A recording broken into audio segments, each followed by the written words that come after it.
Mga kaibigan, welcome back. Ito, pag-uusapan natin madami. Kabilang na po ang 4 na B-League teams na interesado kay Kai, maliban po sa Yokohama at Hiroshima. At maliliwanagan na rin po kayo mga kaibigan kung totoo nga ba yung 4 na NBA camps ng pambato natin na kumakalat sa social medias. At eto, Kai Sotto posibleng manalo ng Impressive Asian Player of the Year dito sa Japan B-League. Simulan natin dito. Nalaman ko po mga kaibigan na kung sakaling hindi pa rin po pala rin ang pambato natin sa NBA this year, ay magbabalik po ito ng Japan B-League at dito siya magpapahinog.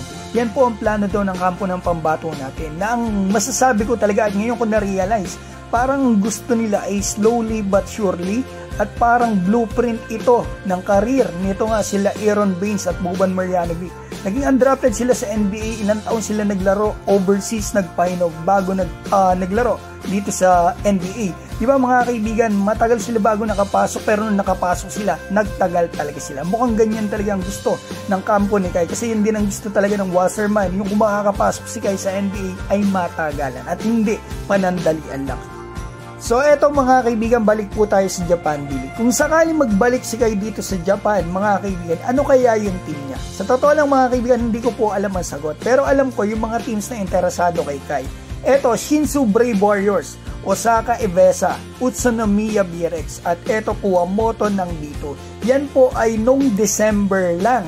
Mga kaibigan, bago si Kai lumipat dito sa Yokohama, yan yung 4 na teams na gusto ring makuha ang pambato natin. Mga kaibigan, galing po si Kai sa injury nung time na yan. At ngayon, mas malakas na si Kai. Kaya basically, talagang lalong magiging interesado ang 4 na team na yan. At para sa akin, sa laruan ngayon ni Kai, kita rin naman natin yung improvement shot, kita rin sa stats, pag-aagawan po talaga ng B-League teams kapag bumalik si Kai dito. So ngayon, punta na tayo dito sa kumakalat na balita sa social medias. Nakikita natin sa mga page, sa mga group, eto sa group chat din, kasali ako dito sa Kai Sotto Play Solid fans, marami na rin po talaga nakakaalam. Kaya ngayon, lilinawin ko na po kung totoo nga ba ang mga NBA camps na ito sa pambato natin.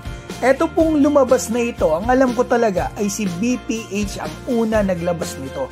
Los Angeles Lakers, Milwaukee Bucks, Atlanta Hawks at Memphis Grizzlies. Gusto ko malaman nyo na yung lahat na yan mga kaibigan, 4 na yan ay lahat po ay totoo. Hindi ko lang po ito agad nilabas mga kaibigan dahil inihintay ko po yung go signal ng source bago po ako mag-upload. Pero bago ko ituloy mga kaibigan yung balita natin, bigyan din natin ng credit si BPH. Siya po ang una maglabas nito. Kilala ko po yung source niya mga kaibigan at tama po yung binalita niya. Sa matagal na dito, alam na nagkasagutan kami niya ni BPH before. Pero ngayon gusto ko malaman nyo na magkaibigan na po kami yan at palagi po kami nag-uusap. Ayos yan mga kaibigan si BPH.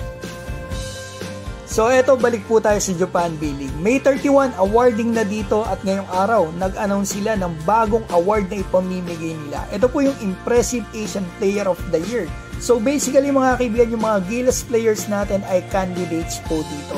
Nakakalaban din nila mga kaibigan sila Yu Jung Lee at marami pang Asian players. So ang pipili pala rito mga kaibigan ay yung mismo president po mga kaibigan na si Shinji Shimada ng Japan B-League base po sa team performance and individual performances. So yung ibang mga po nag-tweet na rin Kai Sotto, si Kai Sotto daw to mananalo nito or Ravenna, 3rd year Ravenna mga kaibigan. So, masasabi ko, sana mga kaibigan manalo po rito ating kababayan. At kahit sino mang piliin nila, sana piliin nila yung karapat-dapat. At masasabi ko pa, sana talaga mapabilang din si Kai doon sa Rookie of the Year kasi deserve niya talaga manalo ng award na yon. So, yan po ang video natin. Pa-like and subscribe naman mga kaibigan. Malaking tulong po sa akin yon. Mag-comment din po kayo sa baba ng opinion nyo about dito. Maraming salamat sa inyo mga kaibigan and God bless. Ang pambato na